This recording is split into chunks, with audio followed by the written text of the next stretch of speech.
pues la guerra ya se hizo larga. No era una incursión así como con un objetivo inmediato. Y finalmente se llegó el día de la gran fiesta rusa de la conmemoración sobre la Segunda Guerra Mundial, el triunfo sobre los nazis, Brenda. En mayo tiene una pertinencia particular para Rusia. Buenos días, ¿cómo estás? Hola, Pólvora, gracias por la invitación. Pues en efecto, el 9 de mayo se conmemora en Rusia el triunfo de la Gran Guerra Patriótica, es decir, esta fecha que marca el calendario ruso con la capitulación de la Alemania nazi ante la entrada del Ejército Rojo a Berlín. En realidad, la capitulación de Alemania se firmó, de hecho, el día 8 de mayo, a las 11:30 de la noche, hora de Berlín, pero ya era el 9 de mayo en Rusia, en Moscú, y por tanto es el día 9 de mayo en el que se conmemora este triunfo. Este es un cronómetro contra el cual va el Kremlin y Vladimir Putin, que seguramente querrán anunciar en el marco de la celebración de este día pues alguna especie de triunfo en esta acción militar que están llevando a cabo en Ucrania. Ellos, desde luego, quisieran poder anunciar algo mayor. Parece, Pólvora, que será imposible. No hay avances ni siquiera en la región del este de Ucrania, donde están concentradas cerca de 25,000 militares rusos y donde han tenido mayores avances. Ni siquiera ahí han logrado grandes victorias. Mencionar, por ejemplo, que la ciudad de Kramatorsk, que muchos pensaban que caería en manos del ejército ruso, aún no es así. Entonces, ver qué sucede en Mariupol en los próximos días. Sabemos que hubo evacuaciones de civiles entre el domingo y el lunes, pero no sabemos si esto realmente tendrá un efecto sobre la relación de fuerzas en el terreno. Sabemos que realmente ya la lucha está concentrada en la planta industrial de Azovstal en la ciudad de Mariupol, en donde hay números estimados de que habría entre 1,000 y 2,000 personas. Fuera de ello, pues no hay grandes avances del ejército ruso, sobre todo no en el sur del país. Ahí realmente se encuentra el ejército rojo en condiciones complicadas y lo que han comenzado a hacer ciertamente es la rusificación de los pequeños territorios que han logrado controlar, como la ciudad de Kherson, en donde ya comienzan a meter el rublo como moneda oficial. Dicen que habrá un periodo en el que conviva con la moneda ucraniana, pero que eventualmente será el rublo la moneda oficial de esta ciudad. Entonces, estamos en un momento en donde realmente en el ámbito convencional militar hay pocos avances de Rusia y quizás esto aparejado de un mayor involucramiento por parte de Occidente a nivel sobre todo militar, que si quieres en un momento hablamos de ello, pues explique estas nuevas amenazas del gobierno ruso en el sentido de que podría haber una tercera guerra mundial y el uso de armas nucleares. Es algo que vienen diciendo desde el inicio de la guerra, pero que en los últimos días vuelven a usar. Pareciera una forma de querer disuadir a Occidente de un mayor involucramiento, sobre todo a partir de esta reunión que fue la semana pasada en la base militar de Ramstein, una base militar estadounidense en territorio alemán, en donde se reunieron cerca de 40 representantes militares de diferentes países para conversar sobre cómo podrían apoyar militarmente a Ucrania. Y a partir de ello, pues lo que ya sabemos, la decisión anunciada de Alemania del envío de tanques y pues cada vez más municiones, tanques, misiles, armamento pesado de parte de Occidente, dejando atrás una prudencia inicial de las primeras semanas en donde los aliados de Ucrania buscaban no involucrarse tanto para no parecer cobeligerantes, pero parece que la misma resistencia ucraniana, porque hay que decir que si bien Estados Unidos no se equivocó en decir que habría una guerra de gran escala, una invasión de gran escala por parte de Rusia a Ucrania, sí se equivocó, igual que el resto de los europeos, en decir que el ejército ucraniano no resistiría muchas semanas, en creer que Ucrania caería rápidamente en manos de Rusia. No fue así, y quizás sea esta resistencia de la mano de pues la ineficacia del ejército ruso para avanzar más rápidamente, y también de las atrocidades cometidas en ciudades como Bucha, que han fortalecido la opinión pública en Occidente de cara a una mayor intervención. Y, digamos, todo este conjunto de cosas hacen pues que hoy veamos claramente un mayor involucramiento de Occidente en el conflicto y una reacción de Rusia con este tipo de lenguaje casi apocalíptico, diría yo, que ciertamente no puede desestimarse ningún escenario, dado que Rusia es un poder nuclear, pero que ciertamente se abren otros escenarios, Pólvora, que si quieres podemos platicar. Oye, pues realmente me has dejado sin la mitad del programa porque has cubierto todos los frentes. Fíjate que tienes mucha razón en la parte de que no es la misma guerra que inició y que es una guerra que ha ido adaptándose a múltiples condiciones. Y me parece que el armamento, entre comillas, occidental, ha tenido un impacto, si no definitivo en cuanto al soldado de la guerra, sí en cuanto a de tener avances muy específicos. Teniendo en cuenta que Estados Unidos ha otorgado ya en millones de dólares 3 veces más que el presupuesto original de Ucrania para defensa, teniendo en cuenta que ya los demás países, bueno, el cambio de Alemania para mí es algo impactante, Brenda, en una perspectiva histórica. El poder decir voy a enviar armamento no defensivo, armamento de ataque. Es una revolución en sí dentro de los conceptos que se tiene del mundo post Segunda Guerra Mundial. Por eso que sí es latente, querida compañera, un reacomodo del mundo que a lo mejor no nos estamos percatando. El papel de la India, que está ahorita su primer ministro en visita en Europa, la India que recibió a Lavrov, la India que recibió a la primera plana de Estados Unidos, el papel de China, que por fin pide un cese de hostilidades, pero jamás se ha atrevido a criticar esta ofensiva de ejército especial. Hay un acomodo importante en el mundo. Hablaste de 40 países que pueden formar un grupo de aliados que suministren balas, armamento de algún tipo. Y otro grupo de países que no se meten para nada, como el nuestro, que igual aquí pueden refugiarse de unos y de otros, y que no hay castigo en sí por nada de esto.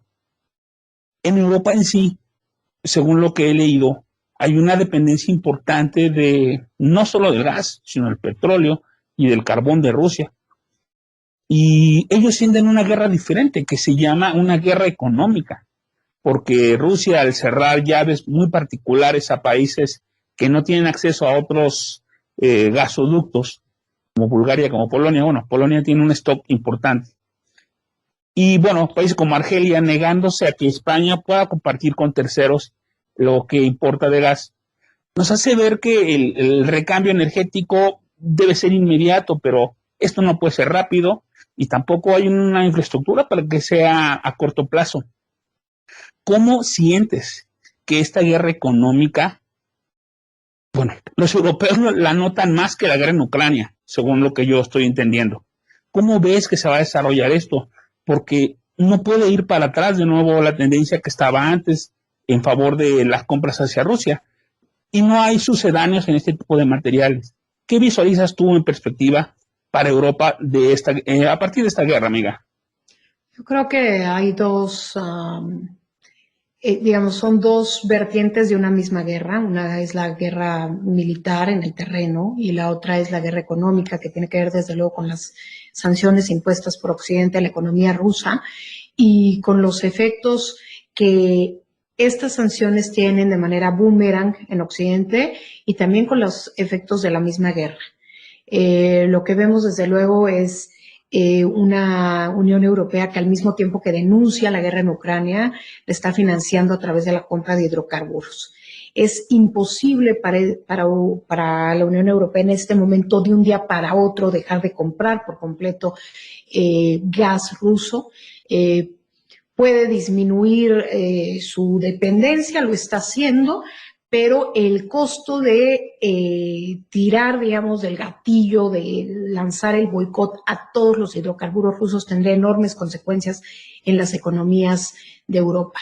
De ahí que países como Alemania, Italia se oponen a ello. Sin embargo, sí vemos un esfuerzo importante por el tema del petróleo, el tema del carbón, buscar otro tipo de proveedores. El gas tiene el enorme problema de la estructura que no se puede modificar de un día a otro, que requiere, pues, digamos, si es gas natural licuado, requiere de las plantas necesarias para desliquificar este gas. Si se trata, pues, de gas en general, se requieren los gasoductos y esto no puede modificarse de un día a otro, de manera que están los europeos en pleno proceso de discusión para ver cómo pueden disminuir sus necesidades de hidrocarburos rusos, cómo pueden complementarse unos a otros. Hay visitas a otros países para ver quién puede ofrecer opciones, etcétera. Creo que esto eventualmente sucederá el rompimiento, digamos, en la oferta y la demanda entre la Unión Europea y Rusia. Y es una cuestión de un reloj de tiempo en contra de la guerra rusa, porque entre el 37 y el 38% del presupuesto ruso proviene de la venta de hidrocarburos. Y si la Unión Europea deja de comprar, pues es un efecto importante. Y hay quien dirá, bueno, pero de hecho Rusia no tiene miedo a ello, de ahí que le cerró la llave del gas a Polonia y a Bulgaria. Bueno, en realidad lo que Bulgaria, por ejemplo, consume del gas ruso no pinta tanto, es un 2% de lo que vende de Rusia de gas en el mundo. En el caso de Polonia hay un enfrentamiento fuerte, digamos, entre las autoridades polacas y las autoridades rusas. Polonia es el siguiente país en la línea de defensa después de Ucrania. Se sabe que el armamento que viene de Occidente cruza por los pequeños pueblos fronterizos entre Polonia y Ucrania y que esto pues ha sido motivo de fricción entre Varsovia y Moscú. Y bueno, más allá de ello, sin duda coincido en que habrá un reacomodo internacional. La guerra en Ucrania marcará las relaciones internacionales, la geopolítica, el derecho internacional, el andamiaje institucional internacional existente. El efecto será mayor, tendrá efecto no solamente en los siguientes años, sino yo diría décadas. De hecho, lo que hemos visto en los últimos días es que algo que parecía un conflicto en territorio ucraniano con efectos en el resto del planeta, pues ahora cada día más parece un conflicto entre Rusia y Estados Unidos. Al menos así lo transmite la prensa rusa, así lo presenta las autoridades rusas, insistiendo en que no es suficiente hablar con Zelensky, en que tienen que hablar con Washington y los poderes extranjeros que controlan a Ucrania. Este discurso reiterado desde las protestas de Maidán que ha venido manejando el Kremlin, pero que en las últimas semanas se exacerba y que aparejado de la petición de Joe Biden de 33,000 millones de dólares adicionales para ayuda a Ucrania, 20,000 de ellos para ayuda militar, el resto para ayuda económica y humanitaria, pero esta petición de Biden y la aprobación en la Cámara de Representantes estadounidense de una ley que databa de la Segunda Guerra Mundial, que se vuelve a echar a andar y que básicamente le permitiría a Estados Unidos en el contexto actual prestar armas a Ucrania de manera inmediata, el préstamo de armas de manera inmediata. Estos dos componentes pues hacen que haya un temor de que realmente el enfrentamiento sea más entre estas potencias, si bien no directo, porque hay la claridad en Washington de no buscar un enfrentamiento militar directo, pero sí que cada vez más esto sea una guerra proxy en territorio ucraniano y pues la incapacidad de Naciones Unidas de poder disminuir el conflicto. Ya vimos a la visita de Antonio Guterres a Moscú y a Kiev, pues la respuesta fue bombardeos a unas cuadras del lugar donde estaban reunidos Guterres con Zelensky, pues unos bombardeos por parte del ejército ruso que cobraron la vida de una persona y dejaron a 10 personas heridas. Un mensaje inequívoco de parte de Moscú que busca socavar el multilateralismo y el andamiaje internacional y que busca presentar que la legitimidad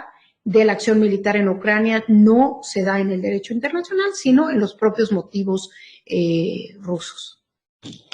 Muy cierto, y fíjate que en Polonia y incluso en Suecia, Finlandia, en muchos países, sobre todo bálticos, sí se está estableciendo que Estados Unidos es quien está alimentando el conflicto, que tal vez el conflicto pudiera haber tenido una solución diplomática en algún momento, o que tal vez hubiera pasado por una lucha de desgaste, pero pues realmente Estados Unidos le plantean que le está echándole gasolina a este asunto, ¿no? Y el que vaya Pelosi y el que vaya el mero de la Secretaría de Defensa a Kiev, realmente es poner el cascabel al gato. Es estar incidiendo en una situación de desequilibrio entre estos dos países. Ahorita que decías de las autorizaciones por parte del Congreso, ayer se sometió, y no sé si pasó, pero me parece que tendrá algún eco, una propuesta republicana para dotar al presidente la posibilidad de entrar en combate miembros del ejército americano en caso que Rusia utilizara armamento no convencional, que básicamente hablamos de químico como nuclear. Pues realmente en esta encrucijada sí es una guerra de desgaste, pero si el número de rusos muertos por día es de 350 como lo afirman los ucranianos, habrá de llegar el momento en donde ellos terminen de utilizar algún tipo de armamento muy determinante. Tú que conoces el sentir básicamente de la gente del entorno, pues el mapa no es como lo vemos ahí dibujado, Brenda.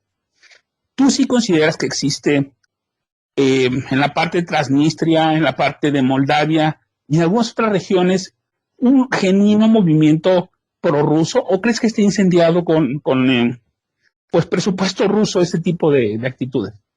Yo creo que las dos cosas. Existe una rusofilia y un sentimiento pro Rusia, pero que sí es atizado con presupuesto ruso. Pero además creo que la guerra en Ucrania ha ido en detrimento de ese sentimiento. Vemos como ciudades como Kharkiv, que se pensaban podrían ser bastiones prorrusos, donde el ejército ruso pensaba que se les iban a recibir con los brazos abiertos, pues siguen aún al día de hoy protestando por la ocupación rusa. De manera que el hecho de que estas ciudades que eran tradicionalmente consideradas como prorrusas, hoy estén protestando, da cuenta de que el sentimiento nacional ucraniano se ha fortalecido, de que muchos rusófilos hoy no están contentos con el actuar de Moscú, porque ven los efectos de esta guerra de manera más cercana, porque tienen acceso a información que quizás no todos los rusos en territorio ruso tengan, sino que esta población que sí étnicamente es más rusa, se manifiesta, se comunica en ese idioma, etcétera, hoy está dando en varias ciudades la espalda a Moscú. Entonces creo que este tema histórico pues hoy estará cuestionado, no por mí, sino por la propia población étnica rusa. Habrá que ver, sabemos, de acuerdo a la declaración del embajador de Estados Unidos ante la OSCE, la Organización para la Seguridad y la Cooperación Europea, el día de hoy, él señala que hay información confiable de que Rusia pretende llevar a cabo referéndum en Donetsk y Lugansk a mediados de mayo para ir como ordenando administrativamente aquellos territorios que controla. Habrá que ver cuáles son el resultado de estos, habrá que ver de qué manera se manejan o si es una simple acto pues de mimos, digamos, de buscar hacer creer que es un referéndum cuando no lo es. Brenda, muchísimas gracias. De veras que, mira, estamos inundados de noticias por todos lados. Tú tienes que prender la televisión y verás todas las teorías que existen en relación a la guerra y la solución y las posibilidades reales de Ucrania, ¿no? Pero qué mejor que una expertise que tú tienes, que es el conocimiento de las relaciones internacionales y sobre todo en esta parte de Europa, del Oriente Europeo, que siempre fue tan misteriosa para todos, ¿no? Primero la cortina de hierro, después la Guerra Fría, y nunca hubo un acercamiento de calentamiento tan grande en toda la Guerra Fría como lo tenemos ahora, Brenda. Sí, creo que tienes razón. Si bien Estados Unidos ha sido enfático en decir que no están en guerra con Rusia, que simplemente apoyan a Ucrania en su guerra contra Rusia, yo creo que la opinión generalizada, la percepción generalizada es que esto cada vez es más un enfrentamiento entre dos potencias nucleares y pues que genera efectos en todo el mundo, no solamente en Ucrania, que desde luego ha pagado el precio más caro con vidas humanas, con sufrimiento, con personas que tienen que huir de su país, sino también en el mundo entero a través de la inflación, del incremento del costo, de los costos de hidrocarburos y desde luego, pues también en la misma Rusia, con un precio alto en su capacidad militar y también en su economía dadas las diferentes sanciones. Entonces, creo que a nadie le conviene que se extienda indefinidamente esta guerra. Hacemos votos porque la diplomacia y el diálogo puedan abrir canales que permitan llegar a la paz. Y estamos en comunicación, pero era un gusto haber estado con ustedes. No, Brenda, de veras que engalanas pues, nuestras posibilidades de difusión. Esto va a salir en podcast, va a salir en YouTube. Y pues muchísimas gracias, muy buenas noches y cuídense amigos, que la resistencia está en sus manos. Que estén muy bien, gracias.